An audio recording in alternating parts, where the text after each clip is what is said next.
Hello everyone, let's discuss the part 3 of Introduction to Information Systems. Question: For taking decisions, data must be dash. Decisions लेने के लिए data का क्या होना ज़रूरी है?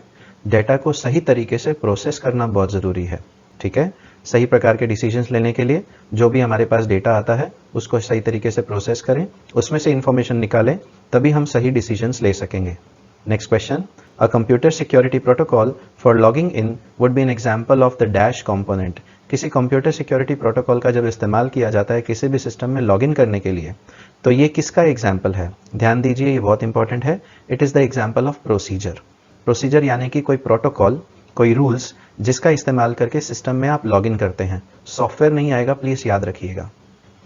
Next question: data by itself is not useful unless dash. Data कब तक इस्तेमाल नहीं किया जा सकता, कब तक वो काम का नहीं होता, जब तक आपने उसे सही तरीके से प्रोसेस नहीं कर दिया. Unless it is processed to obtain information. Data को जब हम प्रोसेस कर देते हैं तब हमें इंफॉर्मेशन मिलती है, तब वो काम का बनता है.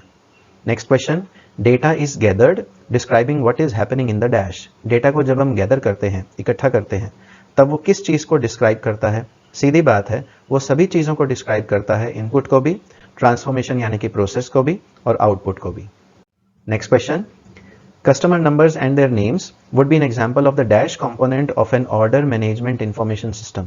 जब आप कस्टमर के नंबर्स कलेक्ट करते हैं, उनके नेम्स कलेक्ट करते हैं कस्टमर से ऑर्डर लेते समय, तो उस समय ये जो डिटेल्स हैं कस्टमर की, ये क्या कहलाती हैं? ये कस्टमर का डेटा कहलाती हैं. कस्टमर का डेटा आप कलेक्ट करते हैं. The thing which is collected, the raw fact that is collected is called as data. हो सकता है कलेक्शन करते समय उसमें कुछ मिस्टेक हो, जैसे कि नेम में आपने कोई स्पेलिंग मिस्टेक कर दी या नंबर्स कलेक्ट करने में कुछ मिस्टेक कर दी. जब आप उसे प्रोसेस करेंगे तब आपको पता चलेगा कि ये डेटा हमने गलत या सही कलेक्ट किया है. ठीक है, so when initially it is collected it is data, after it is processed it becomes information. Next question: the final element of feedback is essential for system operation and for what. जब हम finally feedback लेते हैं तो वो system के operation के साथ साथ और किस चीज के लिए काम का है, और साथ ही साथ वो सेल्फ रेगुलेशन के लिए भी काम का है. फीडबैक से हम अपने सिस्टम को सही तरीके से चला सकते हैं, यानी कि सेल्फ रेगुलेट करेगा वो. रेगुलेशन का मतलब होता है रूल्स के हिसाब से चलेगा और सिस्टम सही तरीके से ऑपरेट करेगा. Next question: students are not having access to the information of question bank. They cannot perform any modification in online examination system. ठीक है, जब स्टूडेंट्स की एग्जाम होती है तो जो फाइनल एग्जाम में क्वेश्चंस पूछे जाने वाले हैं उस क्वेश्चन बैंक को स्टूडेंट एक्सेस नहीं कर सकते, और साथ ही साथ वो ऑनलाइन एग्जामिनेशन सिस्टम में भी मॉडिफिकेशन नहीं कर सकते, क्योंकि मॉडिफिकेशन हो गया तो हम कहते हैं कि पेपर लीक हो गया. So they are not allowed to do such things. तो ये किस चीज को डिफाइन करता है? It defines which characteristic of information.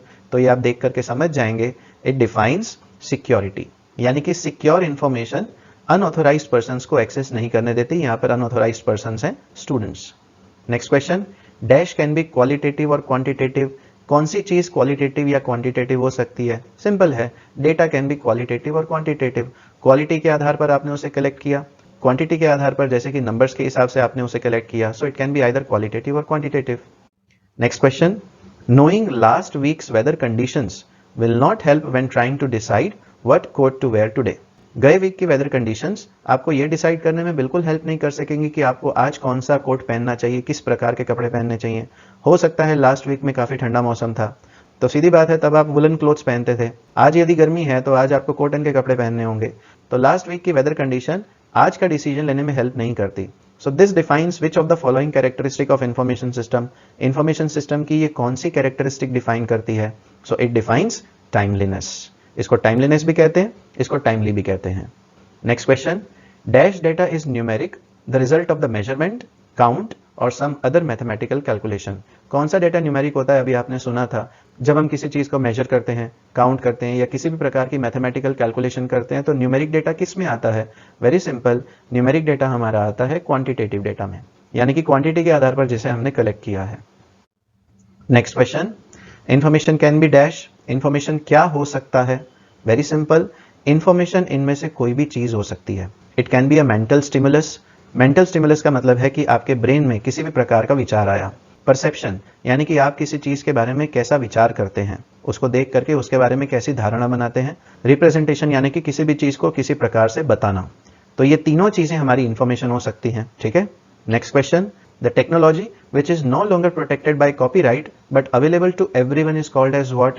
जिस टेक्नोलॉजी का कोई ओनर नहीं होता, okay, which is no longer protected by any copyright, लेकिन वो सबके लिए अवेलेबल होती है, उस टेक्नोलॉजी को क्या कहा जाता है? वेरी सिंपल, उसे हम कहते हैं ओपन सोर्स, यानी कि इंटरनेट पर बहुत इजीली मिल जाती है और कोई भी उसे इस्तेमाल करके, डाउनलोड करके उसे एक्सेस कर सकता है।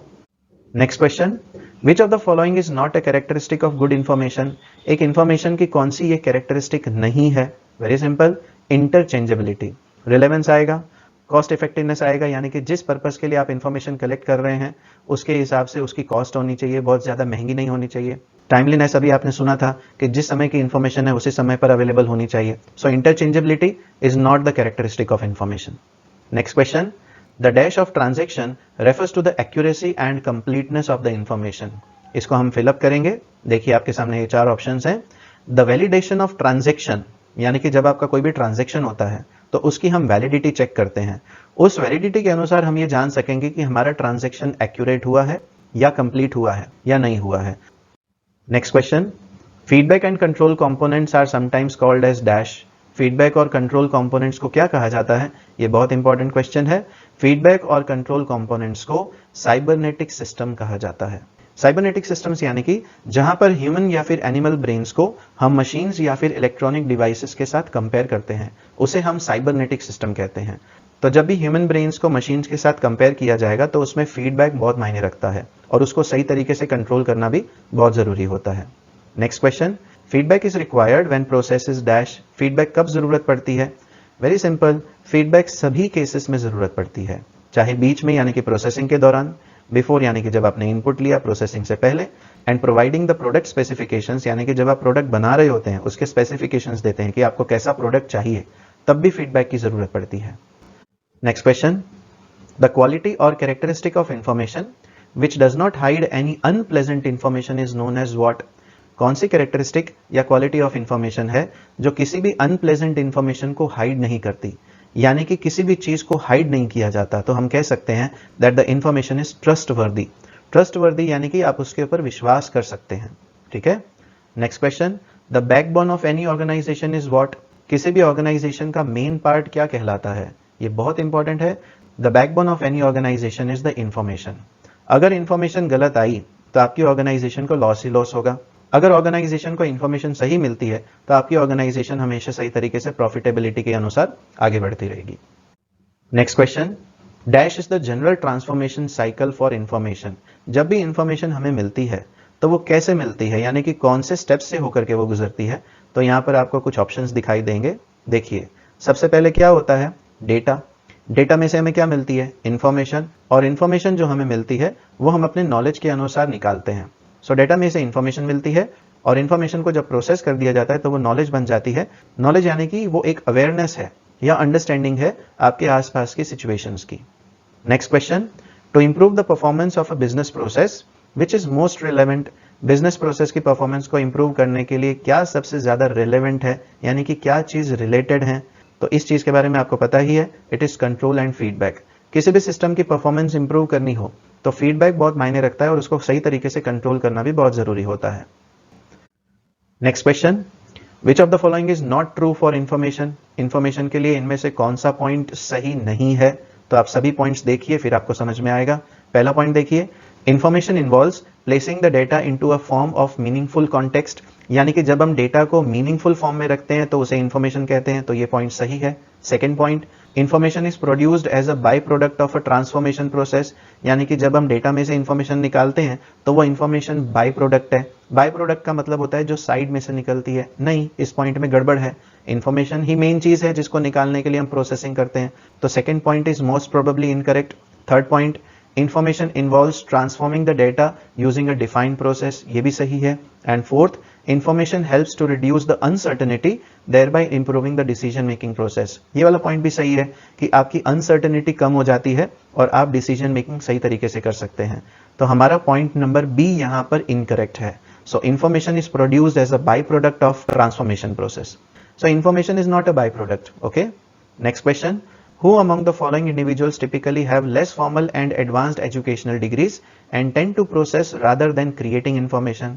किसके पास कम फॉर्मल और एजुकेशनल डिग्रीज होती हैं जो इंफॉर्मेशन को सिर्फ प्रोसेस करते हैं लेकिन इंफॉर्मेशन को क्रिएट नहीं करते? ठीक है, तो वो होते हैं डेटा वर्कर्स। देखिए नॉलेज वर्कर्स के पास नॉलेज होती है, एग्जीक्यूटिव्स जो टॉप लेवल पर होते हैं उनकी भी नॉलेज बहुत अच्छी खासी होती है, और सिस्टम एनालिस्ट भी बहुत नॉलेजेबल होते हैं, तभी वो सिस्टम को एनालाइज करके, एग्जिस्टिंग सिस्टम को एनालाइज करके नए सिस्टम्स बना सकते हैं। सो डेटा वर्कर्स वो हैं जिनकी एजुकेशनल डिग्रीज कम होती हैं। ठीक है, next question, dash system is concerned with the way information is used for the purpose of control and uses the technologies. किसका इस्तेमाल करके हम इंफॉर्मेशन को सही तरीके से कंट्रोल कर सकते हैं, और टेक्नोलॉजीज का भी बैकग्राउंड में कहीं ना कहीं इस्तेमाल किया जाता है। सो वेरी सिंपल, इसमें भी फीडबैक आएगा। फीडबैक एक बहुत इंपॉर्टेंट फैक्टर है। जब भी हमें इंफॉर्मेशन मिलती है तो इंफॉर्मेशन को हम सही तरीके से फीडबैक की मदद से वेरीफाई कर सकते हैं, रेक्टिफाई कर सकते हैं। Next question, which of the following can be used to determine the tangible value of information. Information जो हमें मिलती है उसकी सही वैल्यू अगर हमें आंकनी हो, उसकी सही वैल्यू अगर हमें निकालनी हो, तो हम किस चीज का इस्तेमाल करते हैं? So the value of information versus cost of gathering the information. जब आप इंफॉर्मेशन को गैदर करते हैं, पीछे भी एक पॉइंट आया था, जब आप इंफॉर्मेशन को गैदर करते हैं तो जिस पर्पस के लिए वो इंफॉर्मेशन आप निकाल रहे हैं उस पर्पस के हिसाब से उसकी कॉस्ट, इंफॉर्मेशन को निकालने की कॉस्ट बहुत ज्यादा नहीं होनी चाहिए। ठीक है, तो यहां पर हमारे ये पार्ट 3 के इंट्रोडक्शन टू इंफॉर्मेशन सिस्टम के एमसीक्यूज कंप्लीट होते हैं। पार्ट 4 में भी इंट्रोडक्शन टू इंफॉर्मेशन सिस्टम के कुछ और एमसीक्यूज भी आएंगे, और उसके बाद हम बाकी के एमसीक्यूज नेक्स्ट वीडियोस में कवर करेंगे। Thank you so much.